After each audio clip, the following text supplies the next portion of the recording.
Hello, everyone. Thanks for joining us today. My name is Karen Luthi. I use she, her pronouns, and I'm the Community Engagement Manager at Maine Center for Economic Policy. So a little bit about who we are.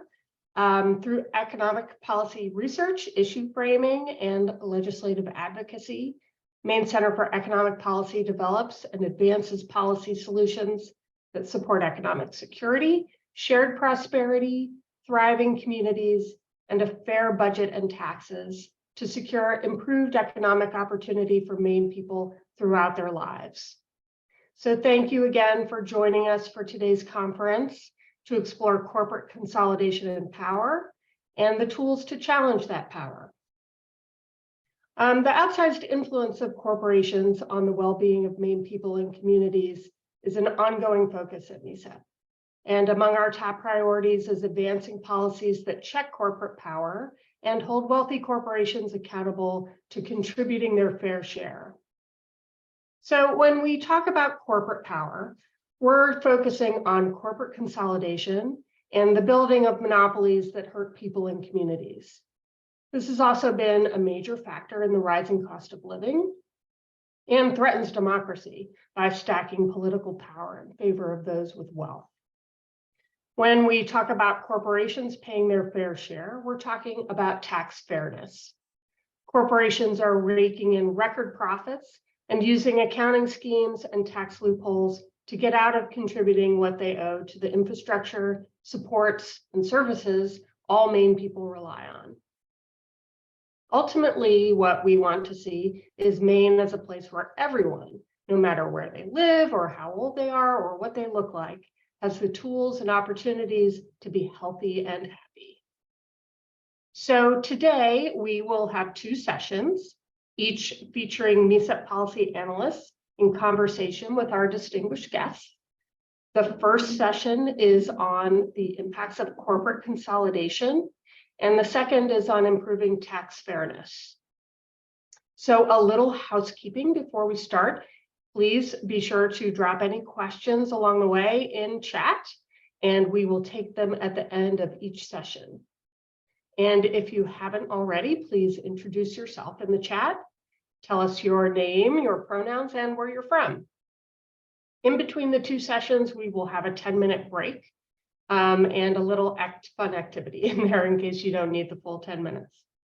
So let's get started on the first session. So this is a discussion of corporate consolidation and what it means for workers and the economy, and we will also touch on policy solutions. I'd like to introduce our economic policy analyst, Arthur Phillips. Arthur worked for 7 years as a researcher and campaign strategist with the Hospitality Workers Union Unite Here. Before that, he conducted research published by the Economic Policy Institute and the Center for Economic and Policy Research in Washington, D.C.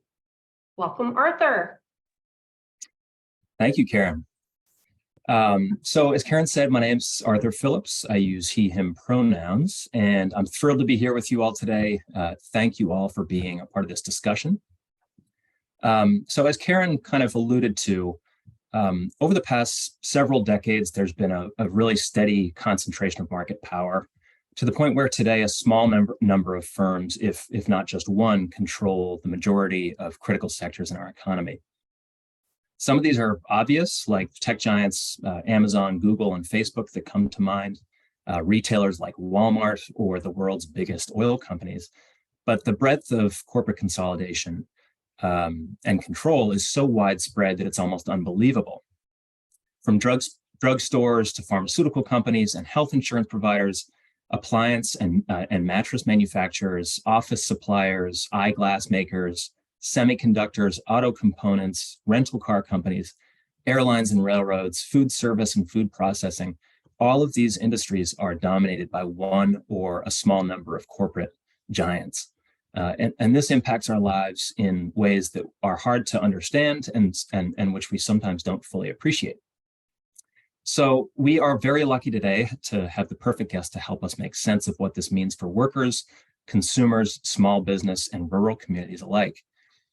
Stacy Mitchell is co-executive director of the Institute for Local Self-Reliance, a research and advocacy organization that challenges concentrated corporate power and works to build thriving, equitable communities. Stacy has provided pivotal research and reporting on policies driving the decline of small business and the economic and political consequences of monopoly power. In 2020, she was profiled by the New York Times for her analysis of Amazon's power and for her leadership in building a broad coalition to counter it. Stacy's written for The Atlantic, The New York Times, The Nation, The Wall Street Journal, and many other outlets, and she is the author of the book Big Box Swindle. We are also very lucky to have Stacy as a board member here at the Maine Center for Economic Policy, and we're thrilled to be in conversation with her today. Stacy, welcome.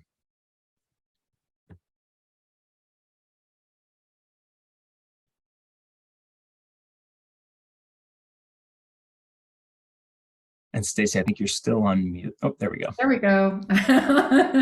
Yeah, I forgot I'm the one who has to control my video and my muting. It's great to be here. Thank you so much for that introduction.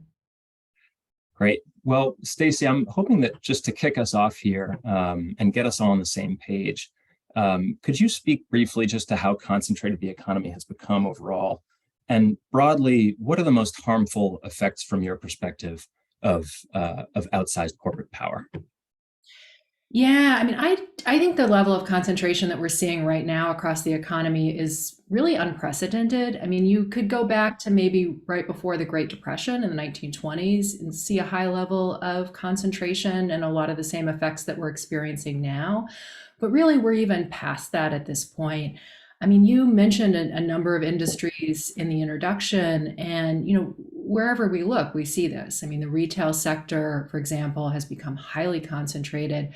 Walmart alone captures $1 out of every $4 that Americans spend on food. We now have 5 airlines that account for 67% of that industry. And if the merger that is now on the table between JetBlue and Spirit goes through, that would go up to about 74% of the industry. You don't have to go back too long before we had, dozens of airlines, and now we're down to just a handful. Appliance manufacturing, most of our kitchen appliances, 2 companies really dominate that.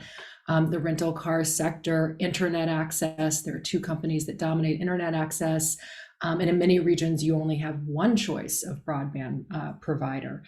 Three companies make 3/4 of all of our beer, and I could just go on and on with these kinds of statistics, but we really see them across the economy. And on top of that concentration that we see in industry after industry, we now have the tech giants. So, Amazon, Google, Facebook, which represent a new kind of monopoly power where they not only dominate industries, but really control the basic infrastructure for our communications, for the movement of goods, with huge effects. So you asked about the effects of this, and I would, broadly speaking, really put them in 3 categories. So there's one set of effects that is that we've got just incredible concentration of wealth and a wide disparity between the haves and have-nots.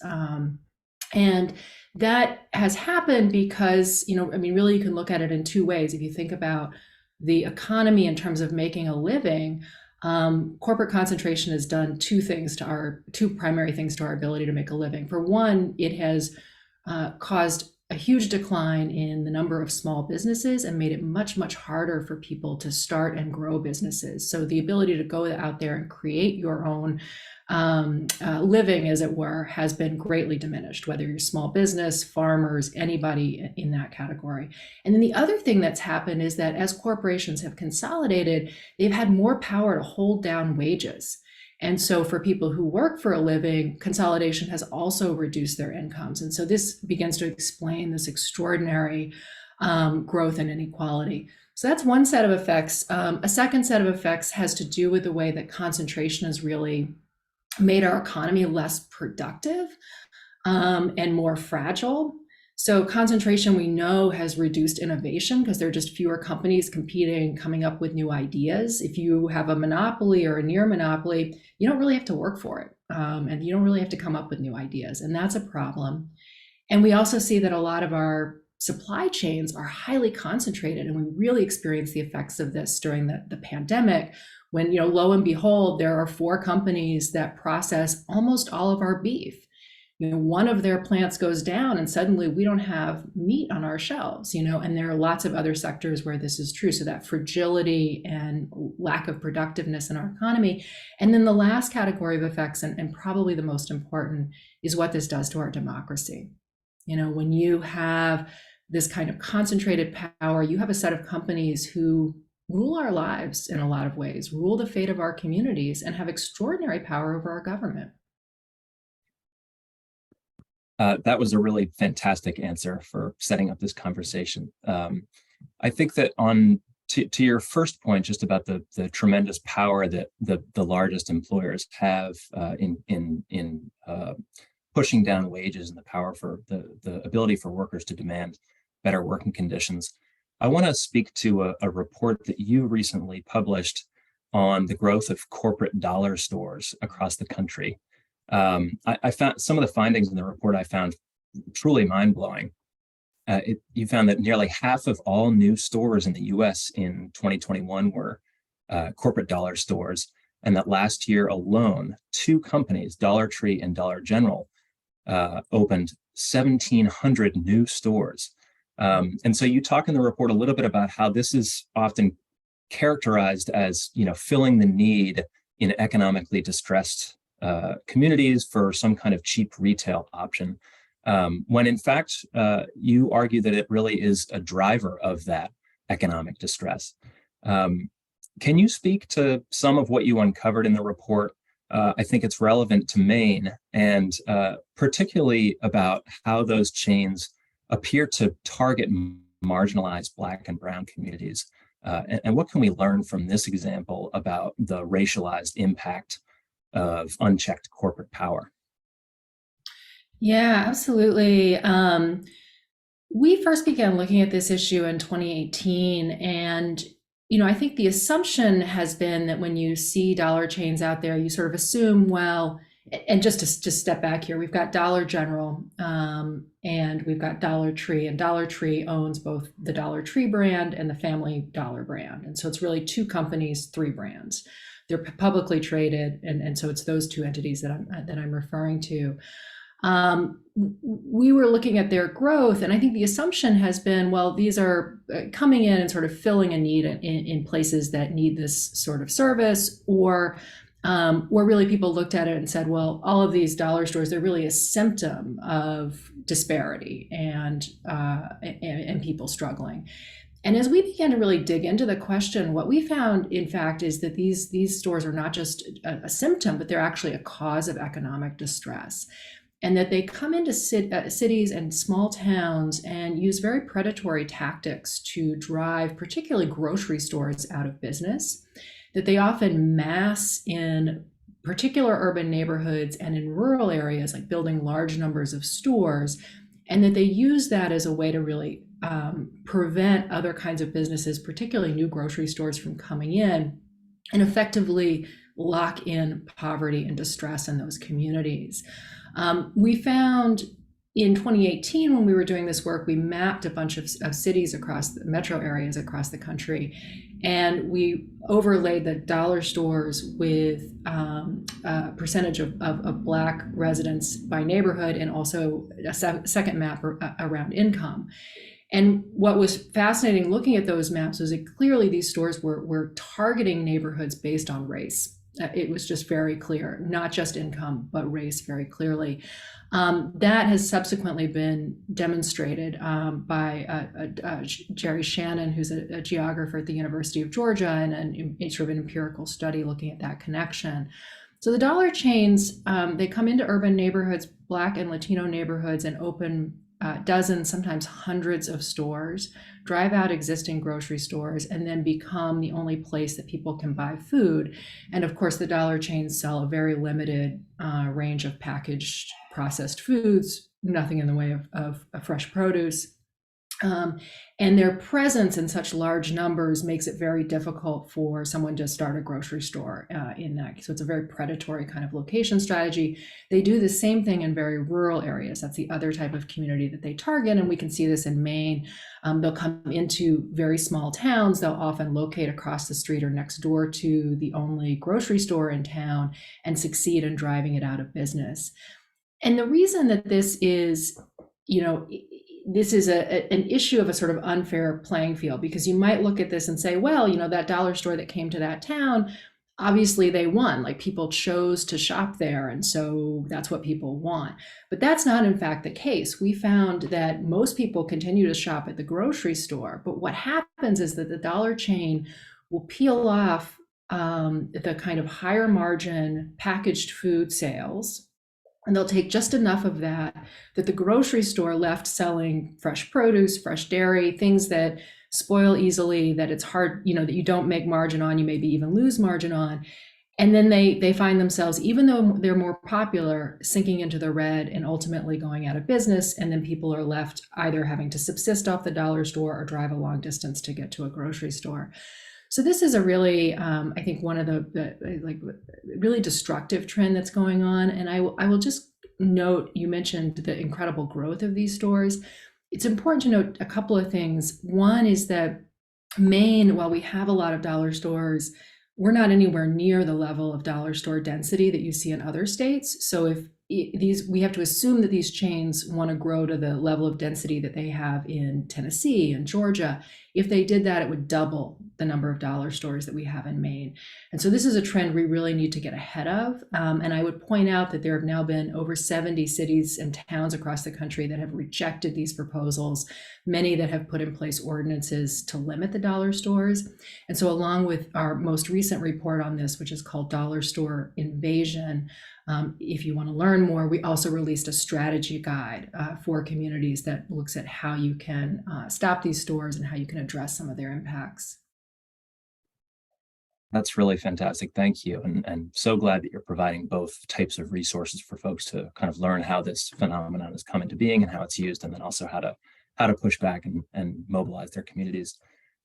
So one of the things that you touched on in that answer and in your answer to the kind of opening broad question was something that I think is a little bit counterintuitive, which is the broadening. I mean, the massive consolidation.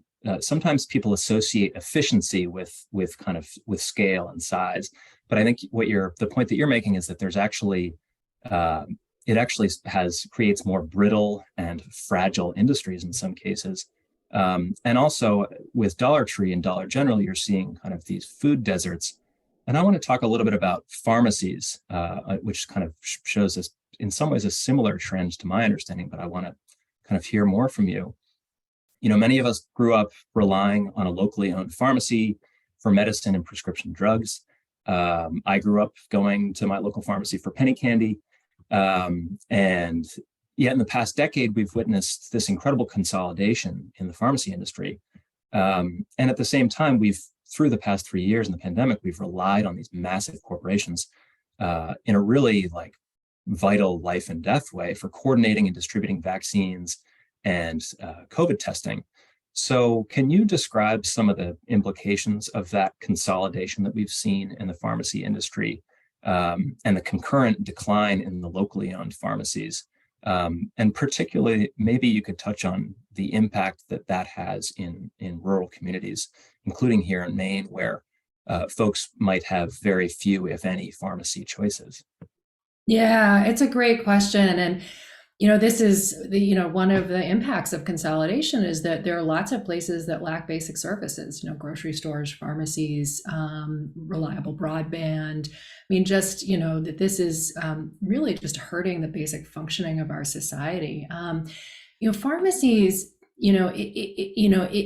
we have seen this just loss of pharmacies, particularly in rural areas. And we see that in northern and down east Maine. And we have also seen a disappearance of pharmacy. Pharmacy deserts is a term that's now been coined by academics to describe this.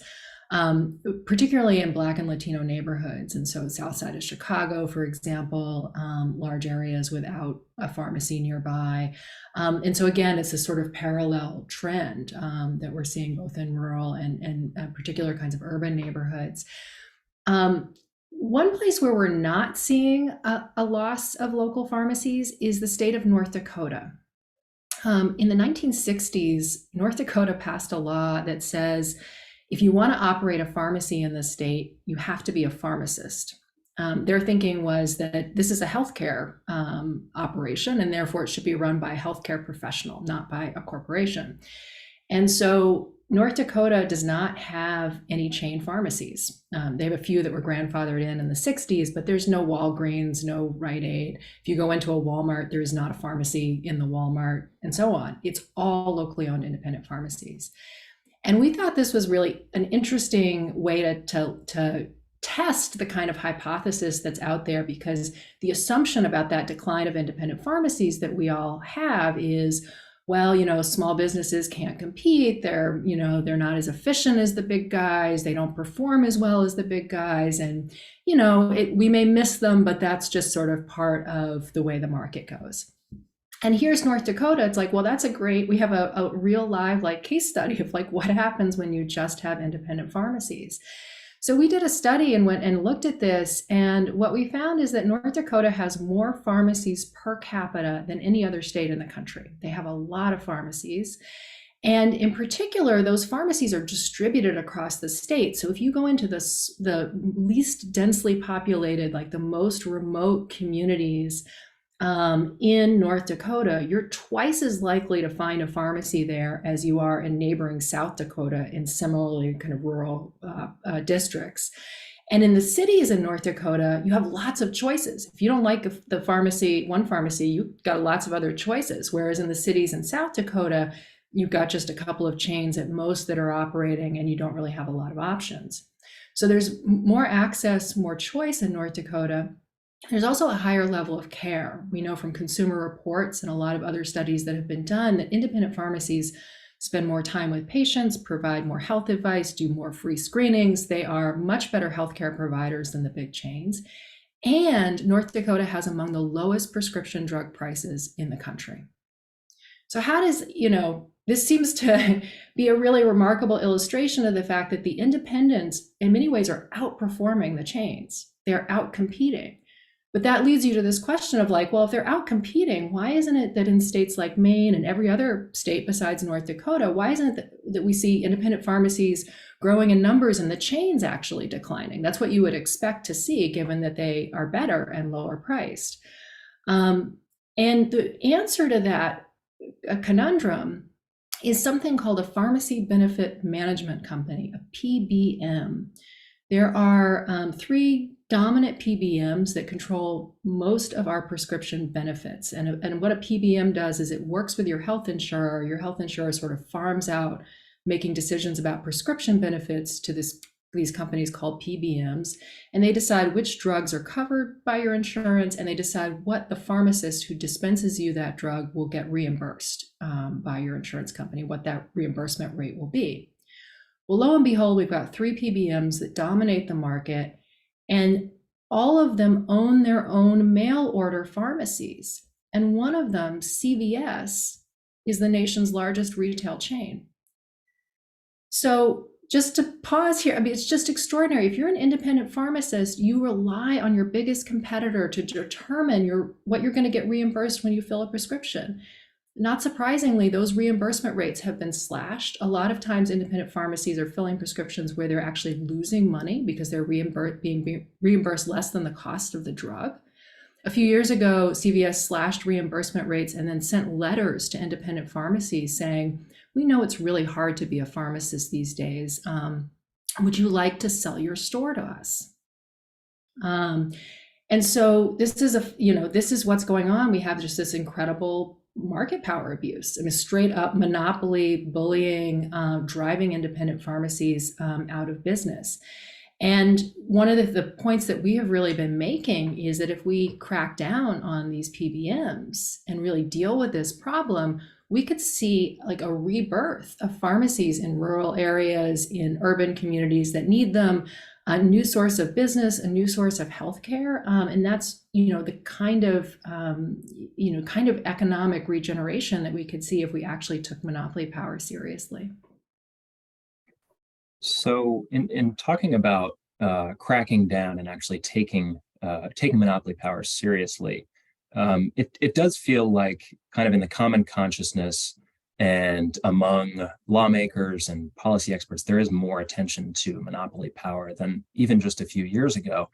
And it certainly feels like the Biden administration is approaching antitrust in a way that's very different from their predecessor administrations of recent decades. The head of the Federal Trade Commission, Lena Khan, made her name in law school, making a case in an article that I think she credits you for helping give helpful feedback on, that Amazon's dominance, the type of dominance that Amazon has established, really requires a rethinking of competition policy away from one that's really narrowly focused on consumer prices that takes into account kind of a fuller picture of the impact of corporate domination. And she's taken so far a really aggressive approach to challenging anti-competitive mergers. Sometimes if you go to the Wall Street Journal's homepage, you'll see a kind of a column of editorials on the side, each of which is about how upset they are that Lena Khan is taking such a strong hand. But could you talk about how this administration's approach to antitrust is a really big departure from previous administrations, and why it's something that we should encourage and actually really be quite hopeful about?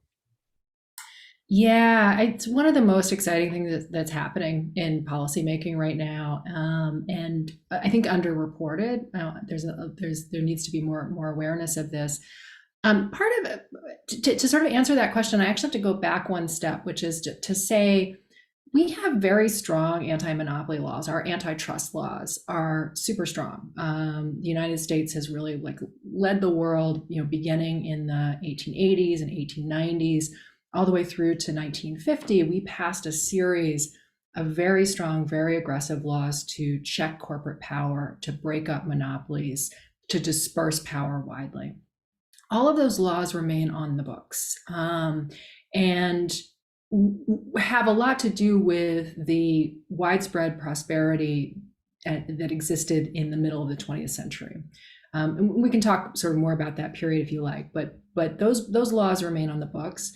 What happened was that in the 1980s, there grew this sort of way of thinking that said that controlling power is not a problem. Like, power is fine. Consolidation is actually good. Consolidation leads to more efficiency, and that makes the economy more productive and delivers more value for consumers. And this whole way of thinking began to grow up, and it was embraced by both Republicans and a growing faction, increasingly powerful faction among Democrats as well. This is sometimes referred to as neoliberalism, kind of a big word, but this period in the 1970s and the 1980s where we really abandoned the anti-monopoly thinking that had guided economic policy making for the previous number of decades.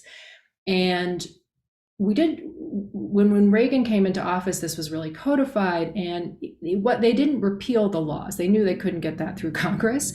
So what they did is that they just reinterpreted them.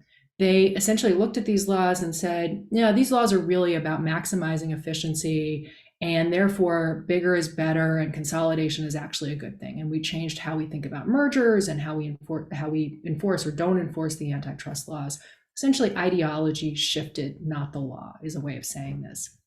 And that way of thinking wasn't just Republicans. It was also embraced by Bill Clinton, who very much doubled down on this whole way of thinking, undid a lot of the laws that controlled consolidation in banking and media and so on, and by Barack Obama. And so I say all of that to just, we've been in this 40-year period of lax antitrust and a sort of bigger is better mythology.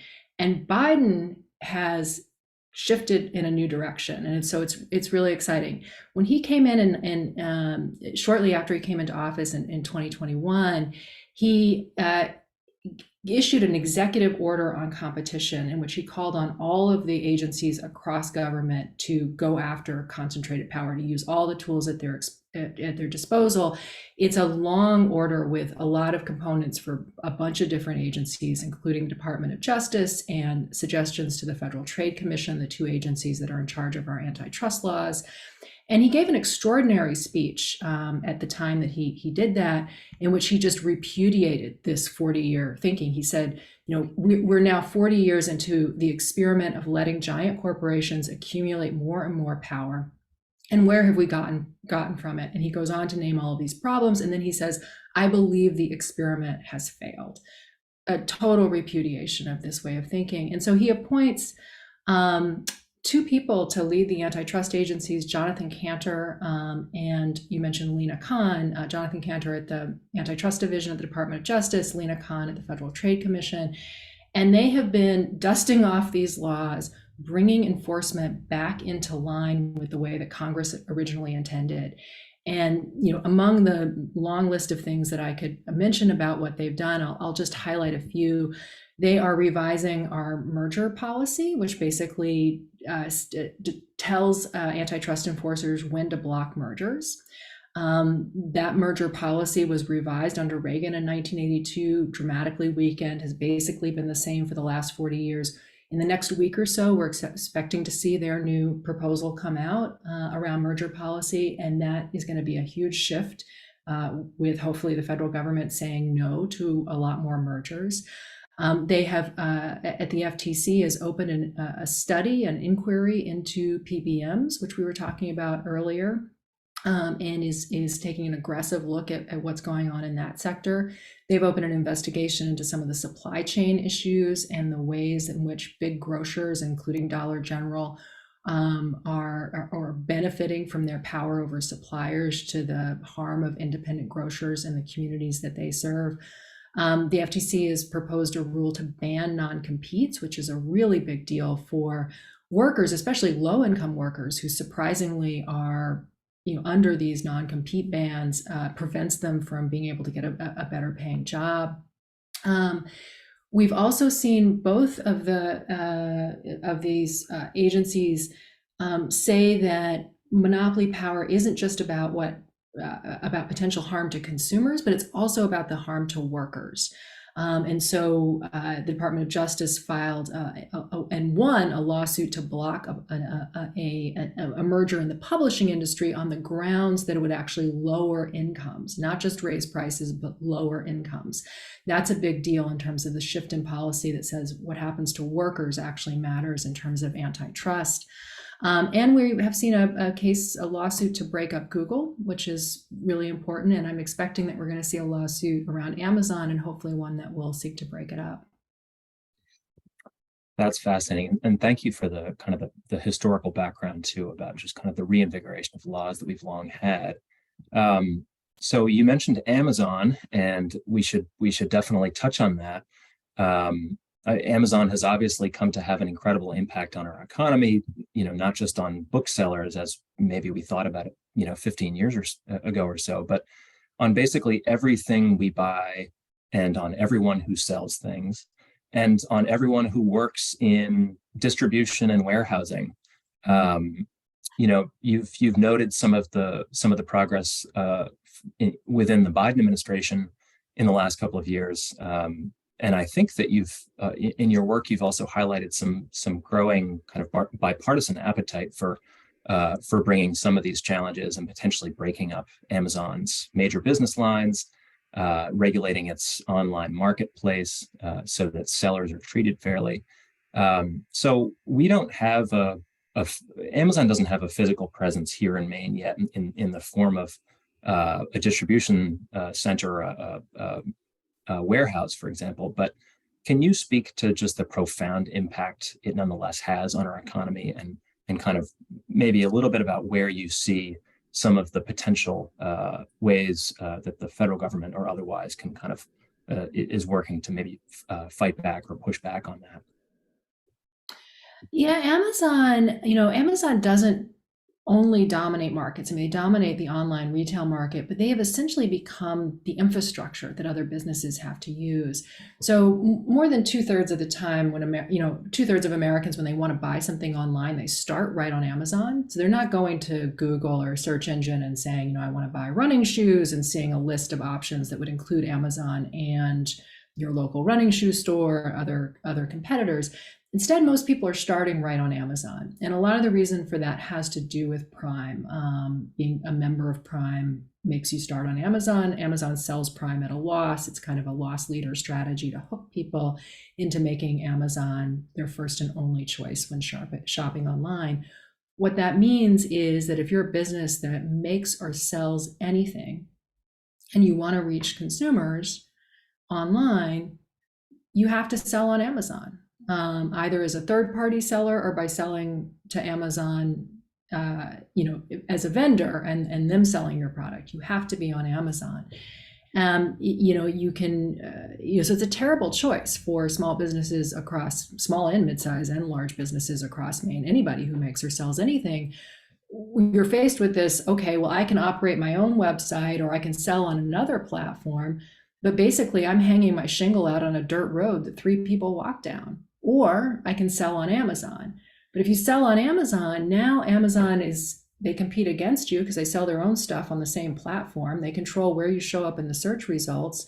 They can spy on you, see your hot new selling product, bring it into their own inventory. And they charge extraordinary fees, 50% of the sale price for a lot of sellers.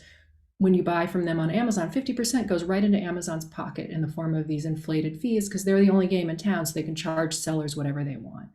This is monopoly power in action, and the answer to it really is about breaking up Amazon. And so we end up with Amazon as a retailer separated from Amazon as a platform operator. It's really very key. It's exactly what we did with railroads 100 years ago. We said, if you operate a railroad, you can't also own have a stake in industries that move goods on the railroad. You just be a railroad because then you're a neutral player for all parties. And that's what we need to do with Amazon. It's the same principle.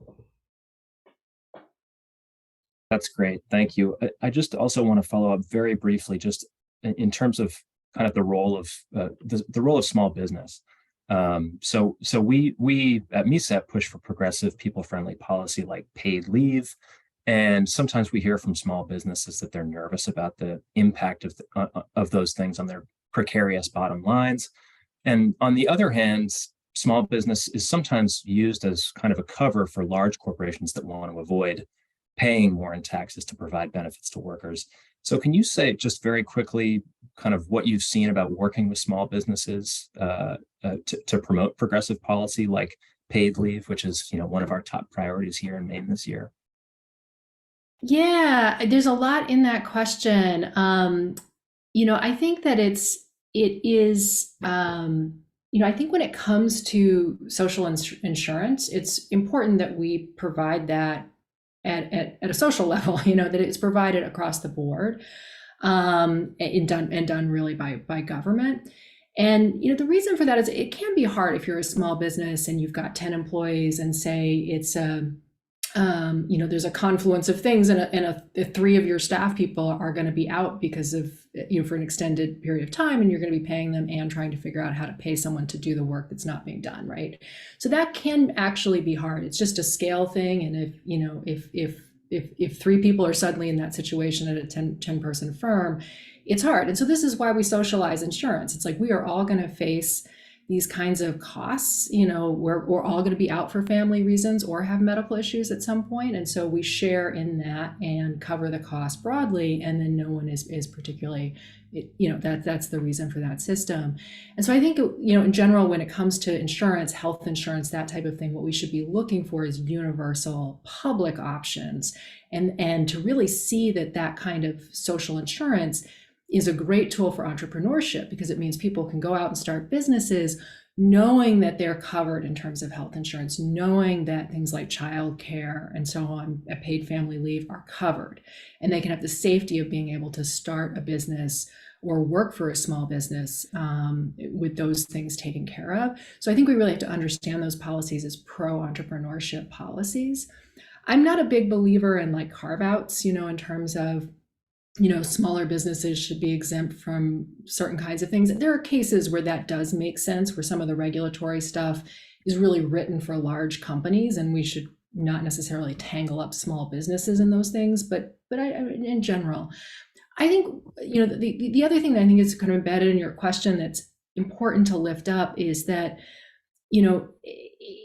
in that high anti-monopoly period from the 1930s, the New Deal period from the 1930s to the 1970s, progressives, the Democratic Party was, its two primary constituents were labor and small business. Like small business and labor were allied. If you go back and look at the AFL-CIO's political platform in those days, they often had components that were about small business, like they were allies in supporting the New Deal.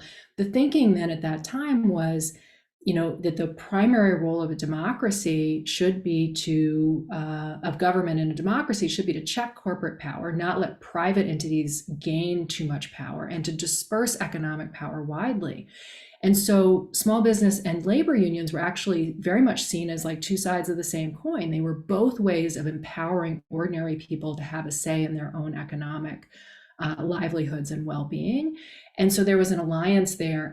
And when Democrats the Democratic Party really abandoned anti-monopoly in the 70s and 80s, small business was left without a political home. And the US Chamber of Commerce and Ronald Reagan very clearly said, hey, this is an opportunity. And they started this whole line that you referred to of sort of peddling this idea that what's good for big business is good for small business.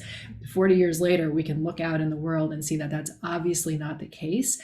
And so one of the really exciting things about this growing anti-monopoly movement that we and others are involved in is that we're beginning to see labor and small business come back together again and recognize that together we can actually take on corporate power and really change the trajectory of the economy.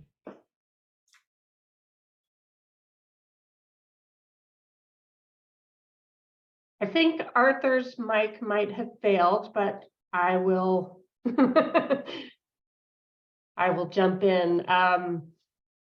Sorry, Stacy, I think Arthur's mic has failed, but we're ready we have just a few minutes to take some audience questions. We've only got about 5 minutes, so I want to make sure that we get to that before the break. So we did receive several questions. 2 of them are about big economic sectors, healthcare and utilities, and then we have a follow-up question about pharmacies. So Ed asks, what organizations are there in Maine that seniors can turn to stop the privatization of Medicare? Is MECEP keeping an eye on what's going on with Medicare? Is anyone? And before I kick that over to Stacy, I would just add that MECEP has worked on healthcare affordability for many years. Our lead on this issue is James Mile. He's primarily focused on state healthcare programs and less on the federal programs like Medicare, but AARP for consumers for affordable healthcare are great groups to check in with. So Stacy, could you maybe start by speaking to the issue as it relates to healthcare broadly, and anything you might want to add about Medicare specifically?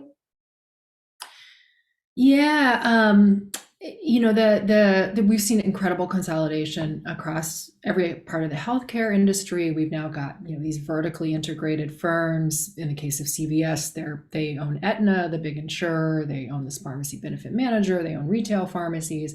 We've seen a lot of consolidation in hospitals, and that's had big effects here in Maine and elsewhere in terms of the loss of rural community hospitals.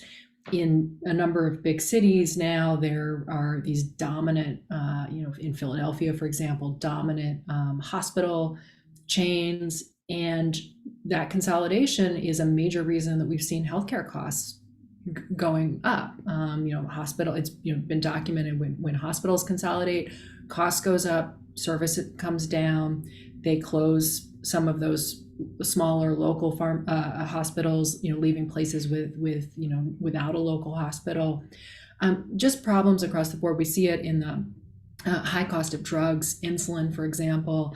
One of the things we talked about Lena Khan at the FTC. One of the things that she's really done is gone after the consolidation that's causing insulin prices to go through the roof. And we've actually seen those prices come down just in the last couple of months, I think in large response to what it is that she's doing.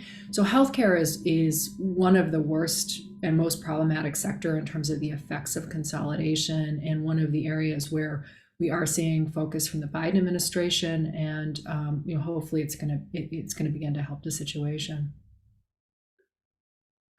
Thank you. Another question from John. Some monopolies are authorized by statute, such as utilities. Does your concern extend to electric utilities, such as CMP and Versant? And does the utility regulatory system provide adequate protection? If not, what can be done? Yeah, so we absolutely are concerned about utility monopolies, electric utility monopolies. We have a program within the Institute, the Energy Democracy Program, and it's run by my colleague John Farrell and a team of researchers. And so I would definitely point you to some of what he's written about monopoly utilities, as being a more authoritative source on the subject than I am. But in general, there was a time, many decades ago when publicly regulated utility monopolies made sense. But because of technological shifts, they no longer make sense. We can produce power, particularly renewable power, in a distributed way. And so, the potential for monopoly utilities to undermine distributed rooftop solar, small scale wind production, and so on, to undermine and exclude those sources of power and favor their own sources of power, many of which are dirty, polluting forms of power. That's a real problem that we're seeing in a lot of states. We hosted an event that is a virtual event that you can watch online for people who are interested, about a little over a year ago, January of 2022. Looking at some of the really successful grassroots efforts around the country where people are taking control, democratic control of their utilities, and included speakers from Our Power, as well as some other examples. But there are a lot of great resources. And I would say, so our website is ilsr.org, or you can just search for Institute for Local Self-Reliance. And if you look under the menu bar, you can choose among initiatives. One of them is energy, if you want to learn more about some of the monopoly utility issues. If you choose independent business under that menu, you'll get to some of what I've been talking about in terms of pharmacies and Amazon and some of our reports on dollar stores and so on. Great. We're eating a little bit into the break, but I just want to make sure that folks that had questions waiting can get to them. So if we can we'll be super quick with two last questions. So Ron asks, how is Community Pharmacies of Maine handling the issues of corporate dominance and predation? Yeah, is Community Pharmacies of Maine, is that a retailer or is it an association? I'm not totally sure what that is. But I can sort of speak to the issue, not knowing that, but with that caveat, as it were. So I wrote it's a retail chain is what is. Okay. A small local retail chain. Yeah, community pharmacies, independent pharmacies, generally speaking, in Maine are really struggling with the PBM issue. And I wrote a piece a few years ago for the American Conservative. Actually, it's sort of telling the story of some of what's happened with pharmacies in Down East Maine, and particularly a pharmacist who owns a family pharmacy in Eastport. He's opened a second location in Machias. He's a pharmacist, Ben Okafor, who he was working as a pharmacist at Rite Aid in Bangor, and noticed that he just had a lot of customers who were driving 2 hours to come to his pharmacy because they were coming from Eastport and other places that had no pharmacy, and what a hardship that was for people. And he decided to open a pharmacy in Eastport, and now a second one in Machias. And there had been pharmacies not that as recently as the mid 2000s. Eastport had a couple of locally owned pharmacies, but Rite Aid bought those pharmacies and closed them under the expectation of like, well, we could just force people to drive to Bangor and now we dominate the market. And so he's gone out and opened Family Pharmacy. And, I think it seems to be doing quite well. It's extremely popular business in the community. But, as he told me when I was working on that article, the situation with PBMs it makes it really touch and go because they control his reimbursement rate. So this is a real problem for pharmacies across the state. And I think his story and the story of Eastport really illustrates the stakes. If we can get the federal government to use its tools, and there's state tools also available in some ways around PBMs, to kind of crack down on what CVS is doing, and to maybe separate these companies and say, look, you can't be a PBM and run a retail pharmacy. There's obviously a conflict of interest there. Let's break those two things apart. If we did that, suddenly pharmacists like his and other pharmacies could flourish across regions and really bring a lot of life and really important healthcare services, back to communities that have been lacking them. Yeah.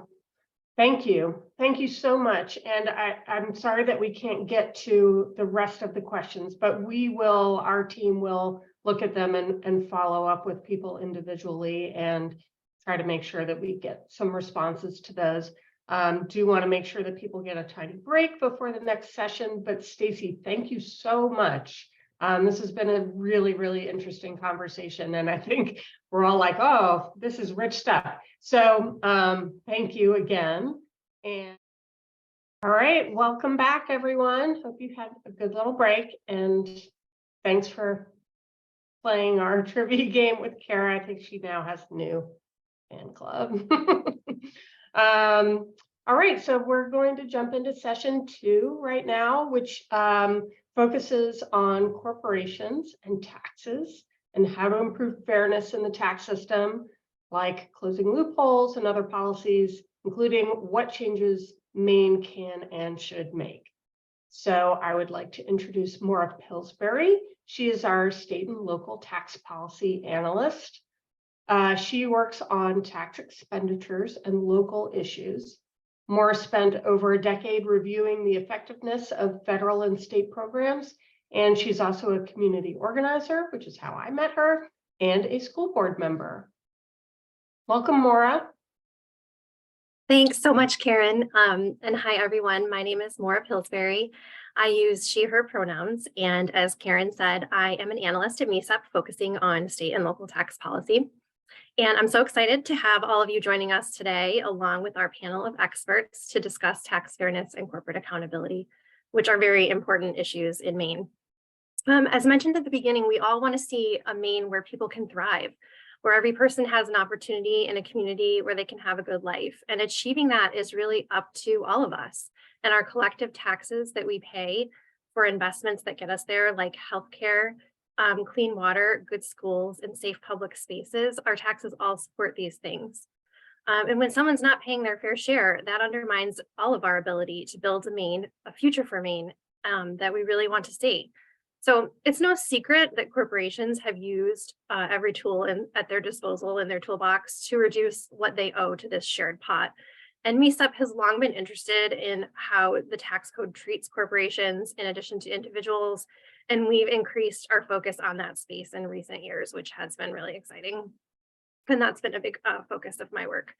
So we've had at least one significant recent success tackling dark store theory promoted by big box stores. And we'll talk about that more shortly, but there's a long way to go in holding corporations accountable. So in addition to talking about what we've been able to do in Maine to address unfair tax advantages for corporations and what we're looking at for the future, we also wanted to bring together national experts with a deep knowledge of corporate taxes across the country to speak with all of us. So I'm so excited to welcome our panelists, and we'll just have them turn on their videos. We're welcoming Larry Gardner, assessor for the city of Ellsworth, Maine. Larry has worked as a tax assessor in Maine for over 30 years. He has taken on big corporations, including Walmart, who have tried to dodge local property taxes. Welcome, Larry. Hi, Marie. You may have to unmute my video. Okay, I can hear you, but I can't see you. So our tech team will work on that. There we go. Welcome. And next we have Kasia Tarczynska, research analyst at Good Jobs First. Kasia is a national policy resource. Good Jobs First is a national policy resource center that promotes corporate and government accountability and economic development. And Kasia conducts research on transparency and accountability of state and local economic development practices and programs. Thanks for joining us, Kasia. And lastly, we have Matt Gardner, Senior Fellow at the Institute on Taxation and Economic Policy. ITEP conducts rigorous analyses of tax and economic proposals and provides data-driven recommendations to shape equitable and sustainable tax systems. Matt is a noted expert on corporate taxes and international corporate tax avoidance, the impact of tax policies on taxpayers with low and moderate incomes, tax fairness, and fiscal sustainability.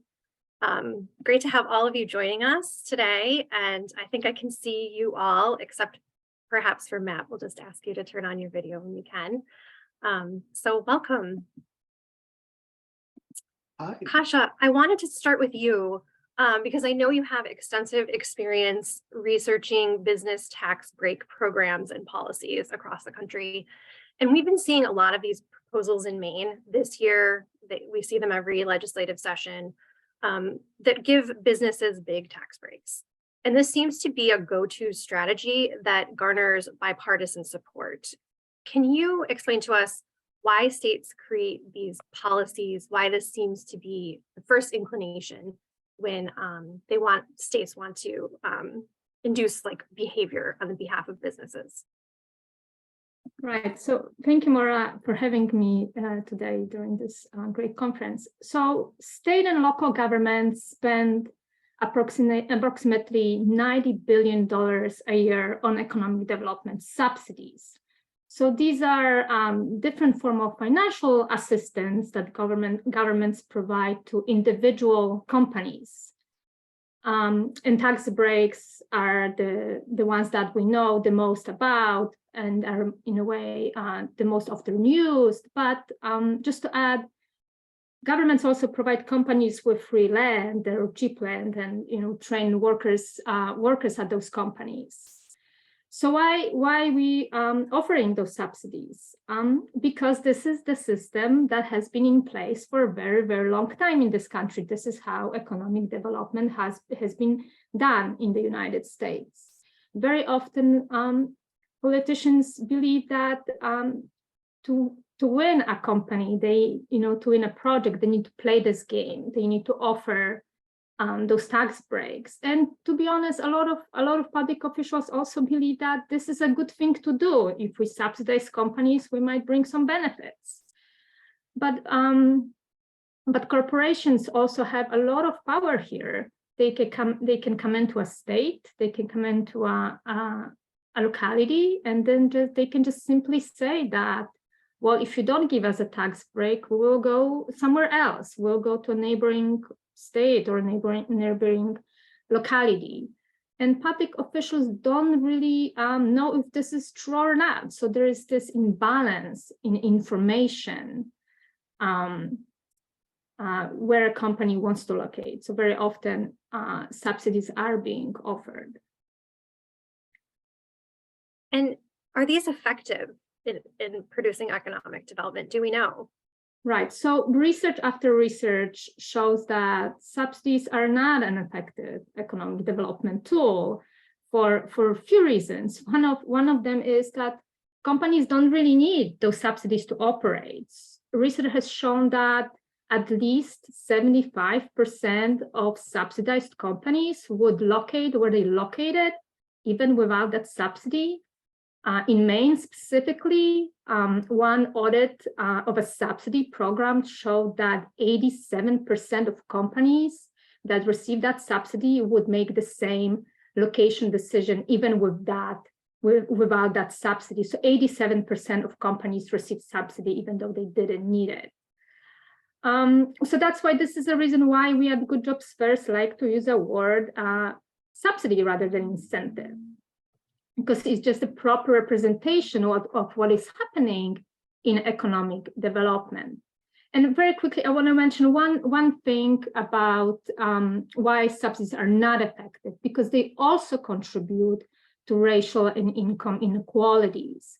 So subsidies let companies, wealthy companies, large companies, to not pay taxes. And because companies, they can keep that money for themselves, they can grow their revenue much faster, their profits, their wealth much faster. And because companies don't pay their fair share in taxes, there is less money in budgets to spend on programs that make our society more equitable. So there is less money for affordable housing and food programs for kids.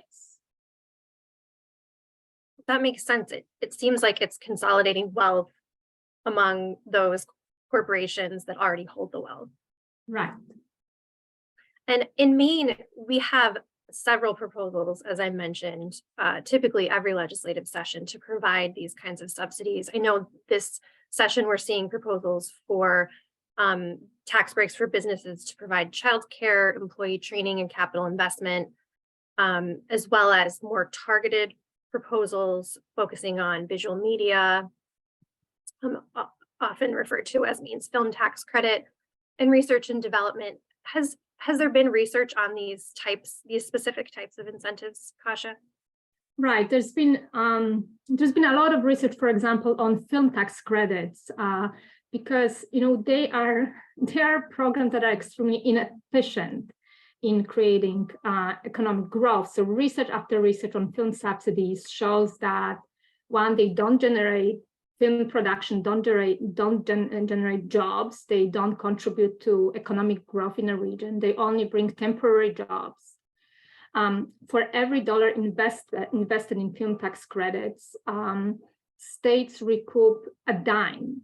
So most of the investment states made into film subsidies, they're losing on that investment. And one audit from Georgia showed that 80% of all film subsidies go to outside of the state large film studios. So basically, film subsidies provide money to large studios that bring temporary jobs and leave. Mm-hmm. Yeah, that's so interesting, because I think folks have an inclination and just an assumption that these will be effective, and the research really shows otherwise. So yeah, thank you for sharing that. So I just want to transition a bit to talk about another specific tax avoidance effort by big corporations in Maine and across the country, actually, called dark store theory, which affects property taxes and therefore the resources towns and cities have to provide public services. So Larry, in Maine, we became the first state in the country passing a bill to try to stop corporations from using dark store theory to reduce their property tax bills.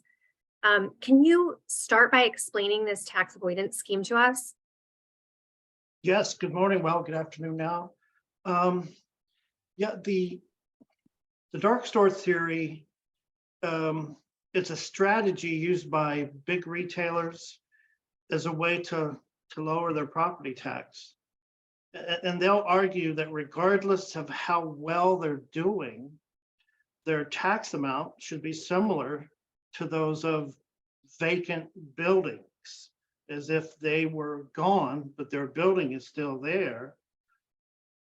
And it really has taken center stage in many legal battles across the country.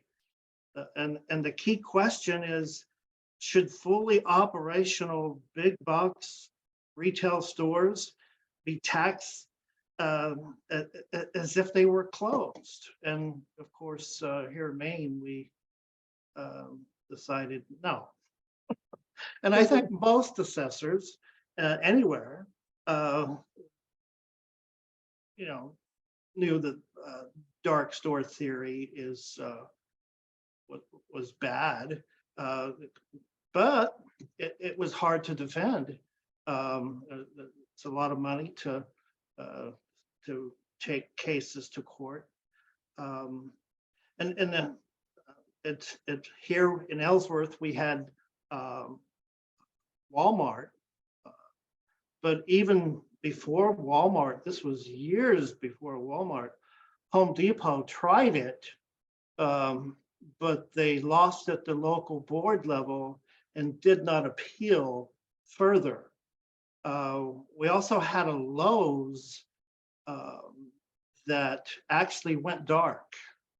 I guess here they weren't competing as well as Home Depot, and they were both in that general area here in Ellsworth where Super Walmart is.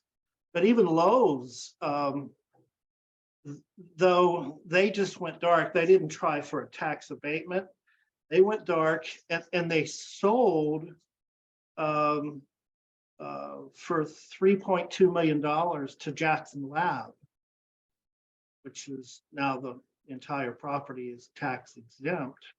But before Lowe's went dark, we had close to $20 million on them. And that's what we had on Walmart here. The dark store theory, it's, you know, it's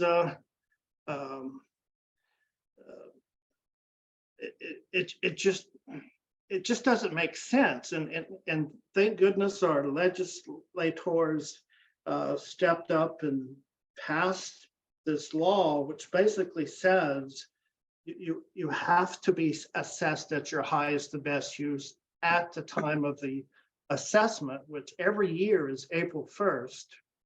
So if it's a functioning operational store, it has to be assessed as that, not as a dark store. And that's a brand new law. It may or may not prevent future appeals by Walmart or other stores, but it certainly helps. And here recently, there was two Walmart appeals at the State Property Tax Review Board level. I actually had one there pending as well, but I think Thomaston and Brewer, the State Property Tax Review Board, found in favor of those towns. So right after those two cases, Walmart came back to me and we settled.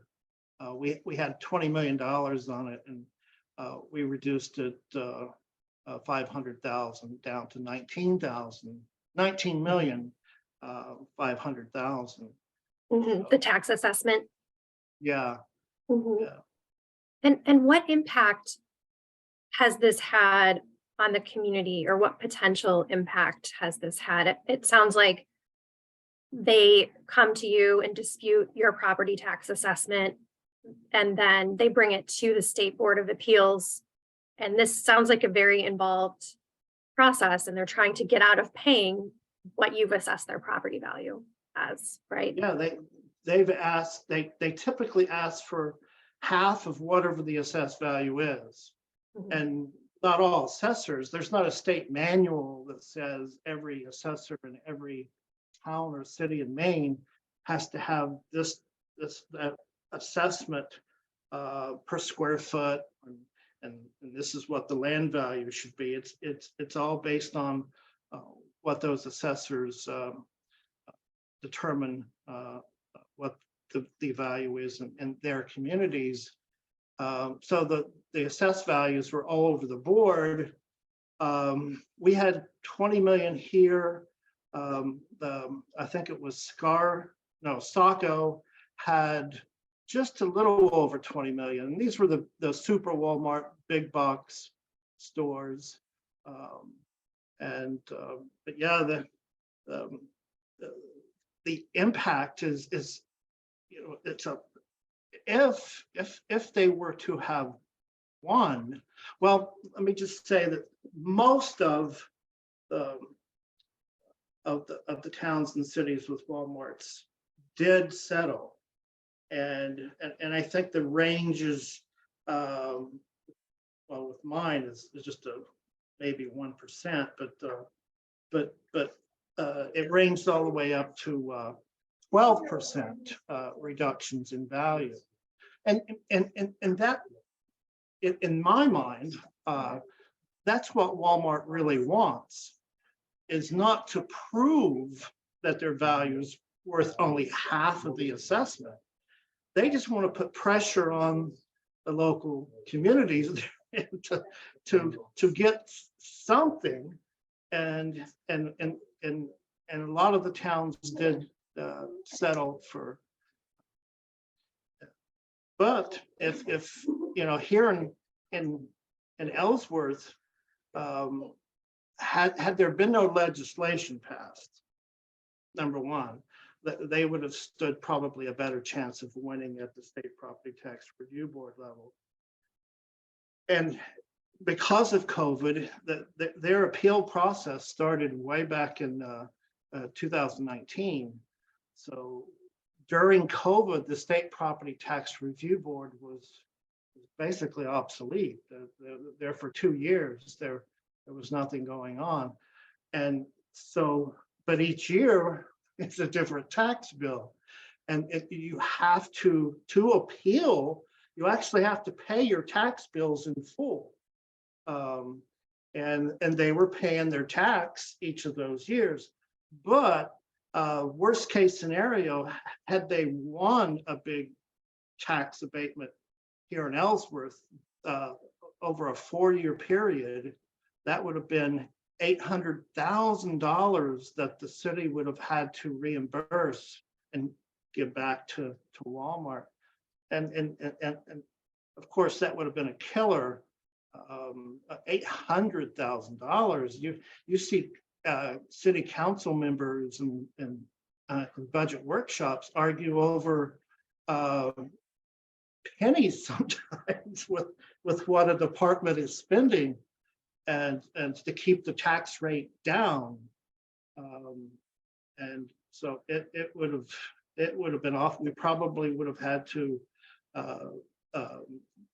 drop people from every department.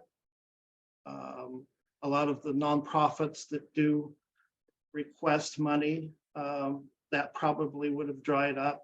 Nothing there for them. It would have been terrible. Mhm.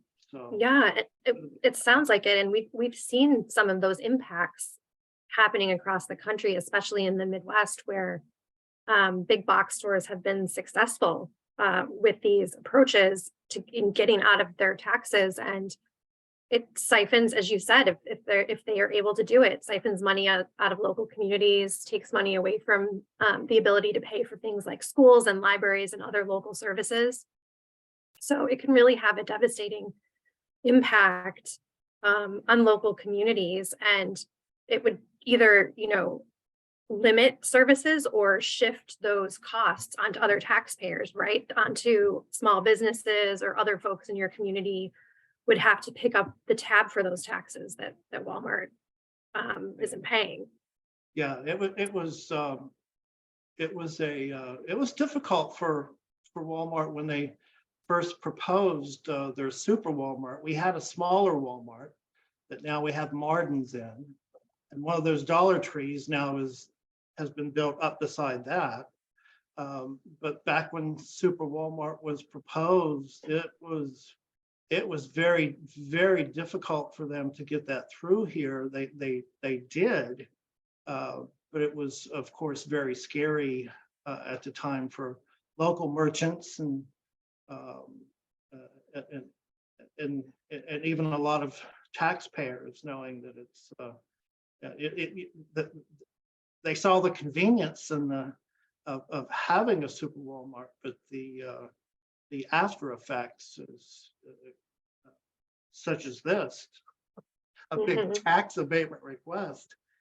It was scary. In fact, I believe we even lost the city manager because of that approval. And there was all kinds of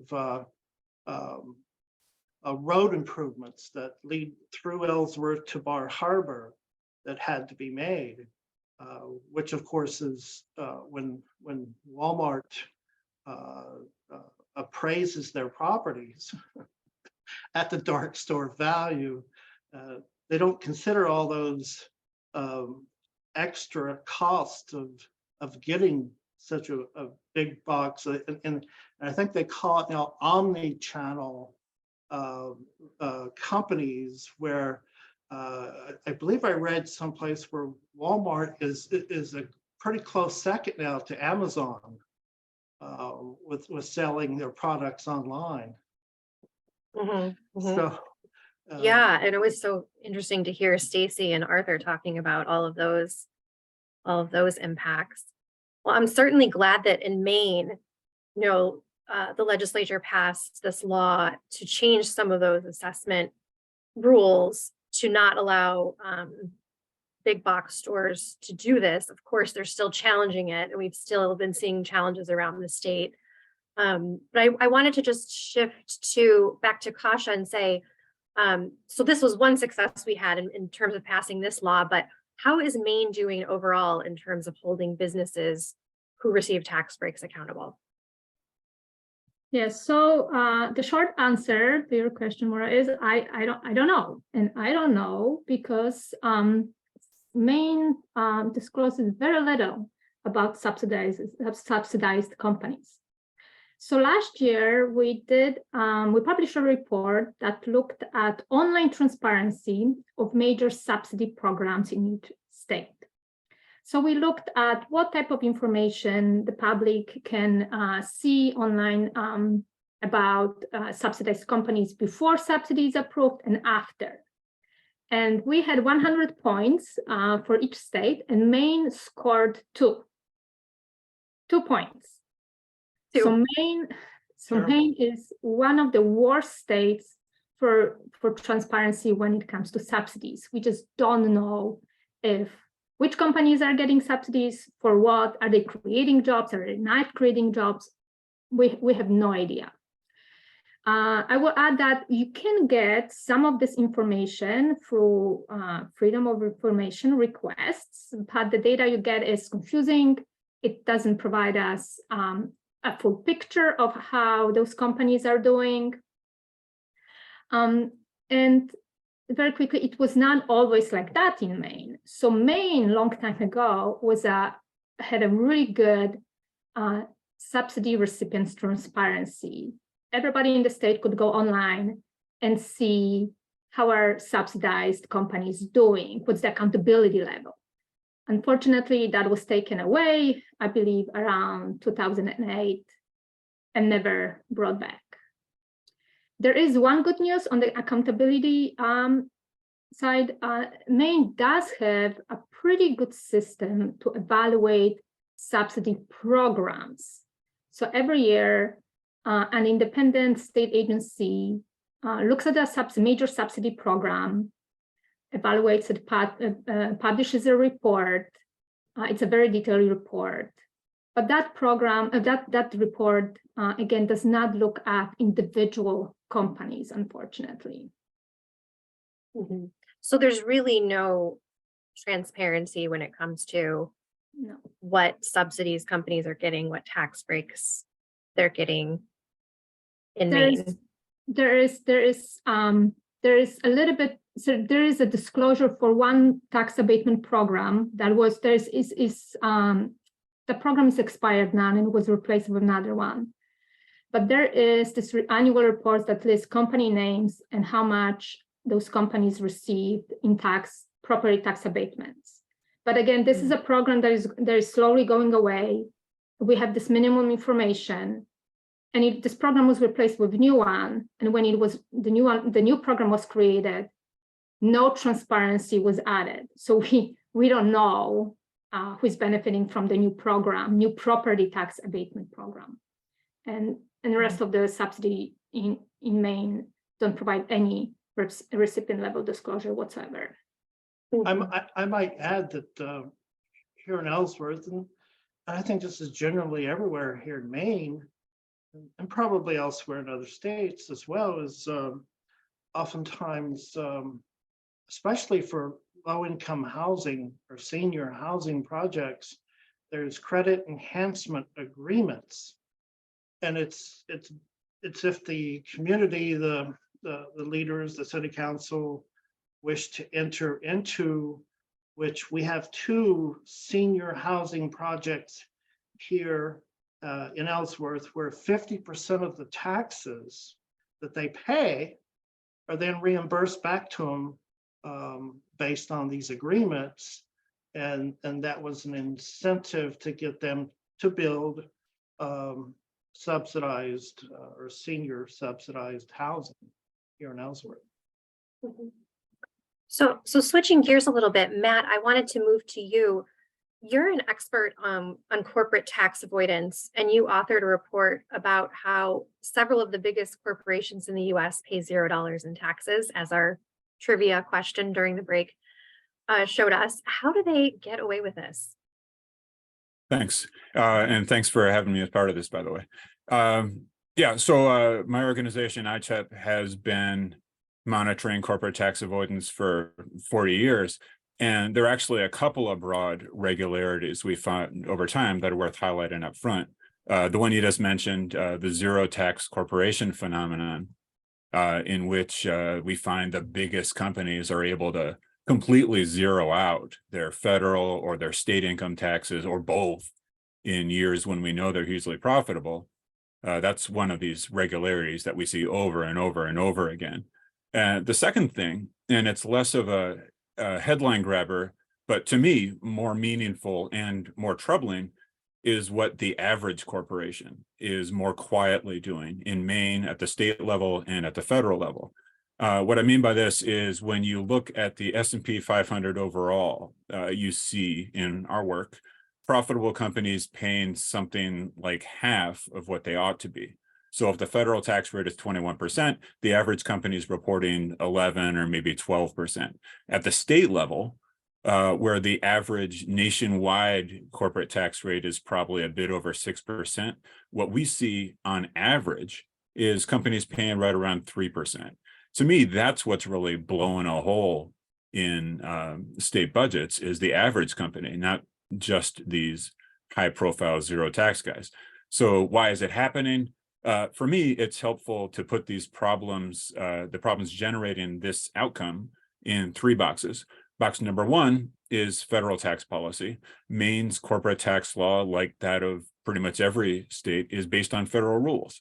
You can go look at the Maine tax form, and line 1 is what was your income for federal tax purposes. What this means is that, at least initially, any federal tax break that reduces your federal taxable income will, at least initially, reduce Maine income too. There are ways of getting around this. We can talk about them, but that's the starting point. The second problem generating low tax rates and zero tax rates is state tax breaks. Maine lawmakers and lawmakers in other states, who I guess aren't satisfied with the tax breaks they inherit from the federal government, well, they've enacted their own tax breaks too, lots of them over time. There's a good list of these in the really nice tax expenditure report that Revenue Services publishes regularly there. That's a big factor as well. The third problem is that the companies themselves, apparently bored to tears with the array of tax breaks that federal and state lawmakers have nicely provided for them, have decided they're going to make their own tax breaks. And they do this by shifting their profits out of the proper state, and in many cases, even out of the country, into foreign tax havens that have lower tax rates or no tax rates at all. This is especially true of big tech, big pharma companies, more generally, any company that has intellectual property, things like patents and copyrights, things that generate value for the company, but that you can literally just fit in a suitcase and move it wherever you want. So those are the 3 big factors, I think, that are driving these outcomes.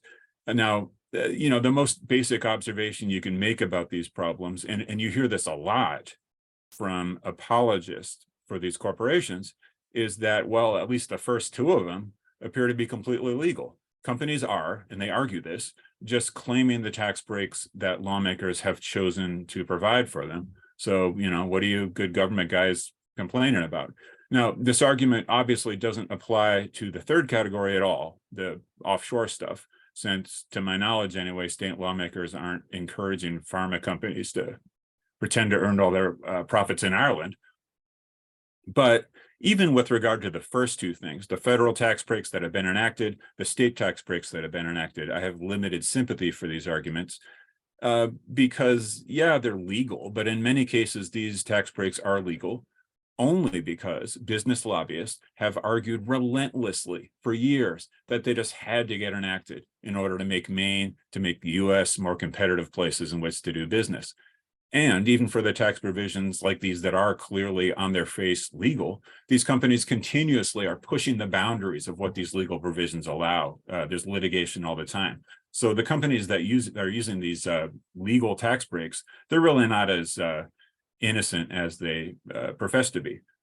So that's a nutshell view of what's happening right now. The good news is, as I think you can sense from this, we have a roadmap here and we know exactly why and how this tax avoidance is happening. Mhm. Yeah, that's just so interesting. And that's such a great description, I think, of what's going on. And, we're seeing the impacts in Maine here where they're able to reduce their tax liability. And one proposal to get at this corporate tax avoidance, I know that has been passed at the federal level, is a corporate minimum tax. And we're trying to also get a bill passed at the state level to have a state corporate minimum tax. Can you talk a little bit about that policy and why that's important? Sure. So, I mean, just as a first observation, I think, the minimum tax is one of a couple of different reform options available to Maine that are worth getting excited about. I mentioned these three buckets of tax avoidance factors before, and the minimum tax, I think, could get at each of these. So when you have a tax that is, as Maine's corporate tax is, riddled with loopholes, one obvious strategy, right, would just be to get rid of the loopholes.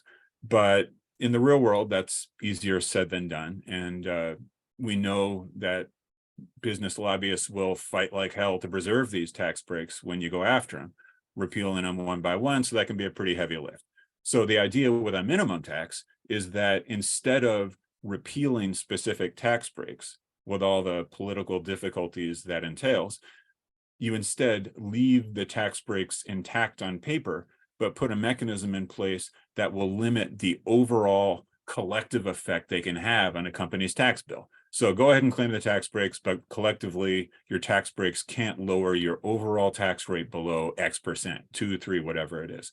Until 2018, Maine, like many other states, had a provision of this kind in place. It was called the alternative minimum tax. It was based on a federal provision of the same name.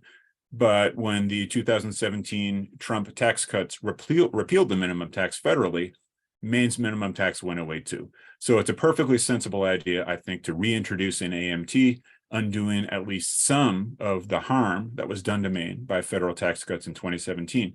Now, the mechanism, as I understand it, that's being discussed right now in Maine, as is true in other states, involves piggybacking on yet another federal provision, the so-called CAMT, the new minimum tax that the Biden administration put in place as part of the Inflation Reduction Act.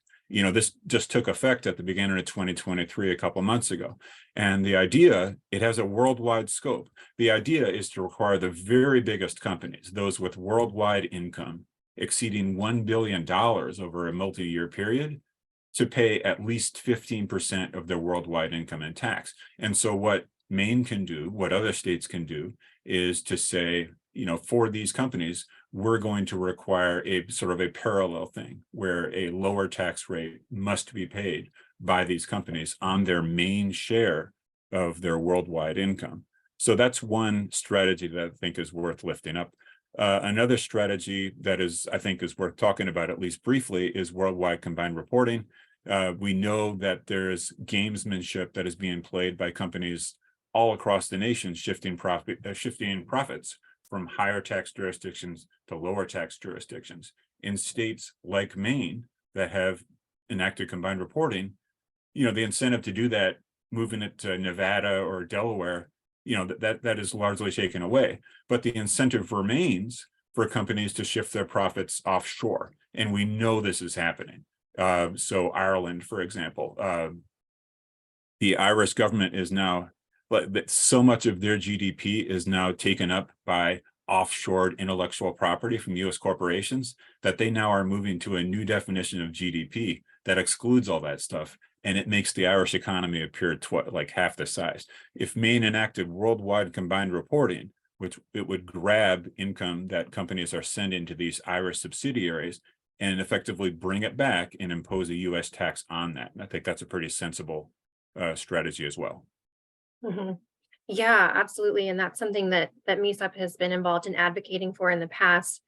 And Maine Revenue Services recently released a report exploring the idea of that in Maine. And we're hoping that the tax committee will take that up. And we're really hoping to garner support for this, corporate alternative minimum tax or real profits tax. It's really taxing what corporations on what they're actually making and what they often tell their shareholders that they're making, that they're incredibly profitable. And then in the meantime, they're telling another story to the government, of course. So I do want to leave, this has been so fascinating, and I do have more questions, but I want to leave time for folks who are in attendance to get their questions answered as well. So I will just go to Karen to see if we have questions from folks.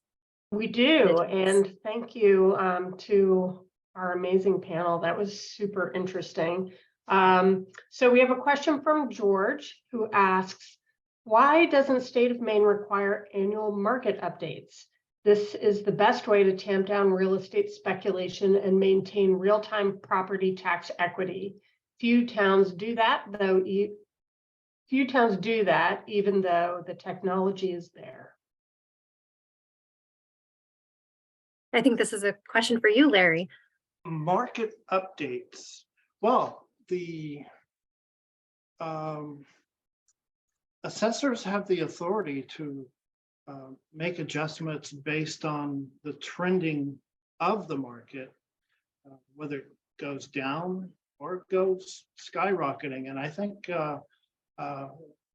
like in Ellsworth here, we've adjusted pretty considerably our assessed values over these last 2 years, and there's probably going to be somewhat of an adjustment even again this year, because the market, real estate market, we try to stay with it as best we can.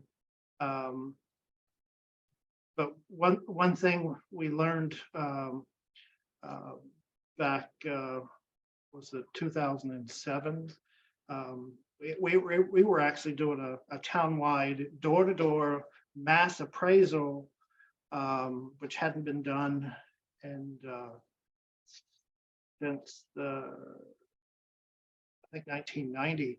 So, and then the market dropped, but we were seeing skyrocketing real estate prices back then, and that's when you see a lot of towns and cities do mass appraisals, but towns can adjust every year.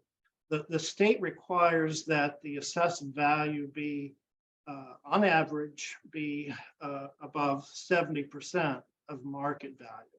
And the state will come in every year and they'll audit the assessments. There's a representative from the state that will come in, and what they do, they then compare assessed values to sale prices, and they'll come up with a full value assessment for state funding reasons. So the state has that information, and it is public information too. On the state property tax website, you'll see the ratios towns and cities have. There's assessed value compared to what the market values are. So that is being done by the state every year. Thanks, Larry. Ron asks, targeted federal and/or tax credits have been effective in steering capital to job-creating businesses, health and childcare facilities, and affordable housing. It would be good to note the distinction in tax policy. Kasia, would you like to speak to that? I'm not sure what the distinction in tax policy would. So I would just maybe go I would ahead. just say that, you know, research actually has shown that subsidies, so those tax credits for job creation for other purposes for individual selected companies, they actually subsidized companies actually don't create more jobs than non-subsidized companies. So it's so the research shows that subsidies are not, the tax breaks for individual companies are not effective in job creation. But then maybe Larry.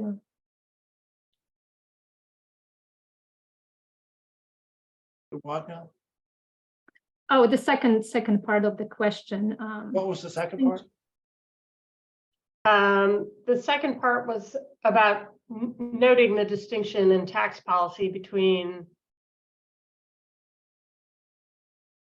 tax credits that are steering capital to job creating businesses and affordable housing. Am I interpreting the question properly? Well, for low income housing, there is tax credits investors can receive, and I think it's over a 10-year period. These investors, and that certainly initiates those investments, but it's behind the scenes investors. It's, you know, you have a developer who does the building and does all the work, but we really don't know who those investors are, but they do receive tax credits. And one of the things that is very difficult, I believe, when those are passed is how well they are enforced. And I'm not sure that they are enforced very well at all, because there's certain requirements you have to meet. Like we had a low income housing tax credit property here that's it was for senior housing, and it was on paper proposed to be a convalescent center with all the services versus just an apartment building. Well, as soon as it was built, there was no services. It was actually constructed to allow all the services that a convalescent center would have for seniors, living quarters. But the follow-up was that, and I learned that it was just a matter of request that the owner had to make to relieve them of those responsibilities of providing the services, and well, it had to be approved. They had to request in writing, but apparently it was approved, because it's just an apartment building, a nice convalescence looking building, but there's no services there for the seniors. Yeah, so I think it's also like important to say that in order to find that nuance, we need the evidence and transparency, which we don't currently have. Yes. To be able to say what's effective at public good and what's not, right? And people at the state who agencies who the manpower to go in and actually review these things. If I can add, sorry. Go ahead, Matt. If I can add one quick thing, this might sound cynical, but I think it's also, you love to see the evidence base and the work that Good Jobs in particular has done to try to make sure that outcomes are specified anytime you're giving tax incentives. This is really valuable stuff. The difficulty is that you can never, ever know whether tax incentives are meaningfully affecting the behavior or achieving the behavior we want to get, or whether we're just giving people tax breaks for what they were already going to do anyway. I think the helpful thing, in addition to demanding evidence for policymakers and for all of us, is to have a healthy dose of skepticism about the promises that are being made by those who seek to have these tax breaks enacted. They always say that they cannot do these things, they cannot make these investments, but for the incentives. And we need to have a little bit more skepticism about that being the case. Yeah, I just wanted to add that in Maine, we have a bill proposed this session that gets at corporate transparency. So thank you, Karen, for bringing that up, and would require reporting on how much corporations pay in taxes as publicly traded corporations, as well as how much they get in subsidies. So, when we're talking about corporate accountability, really knowing that information and would be helpful. Mhm. So I want to acknowledge a comment that was left in the chat that I think probably a lot of us in attendance of this conference are feeling. Katie May comments, "This is making me angry," which not us, but the topic. And so I think this might be a good time for all of you to talk a little bit about what regular people who aren't, lobbyists or policy analysts or, people that are steeped in data, what can those people do to affect some change in these areas so we can all be a little less angry?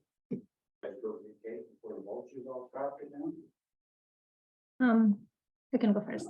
So I do think you should be angry about this. We are talking about millions and millions of dollars that are not going to our schools, to educate our kids, to fix our roads, our bridges.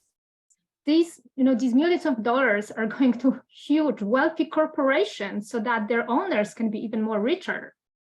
So what can you do? I would say, first thing, you need to educate yourself about subsidies, about tax systems. Our website, goodjobsfirst.org, has a lot of great accessible information about subsidies.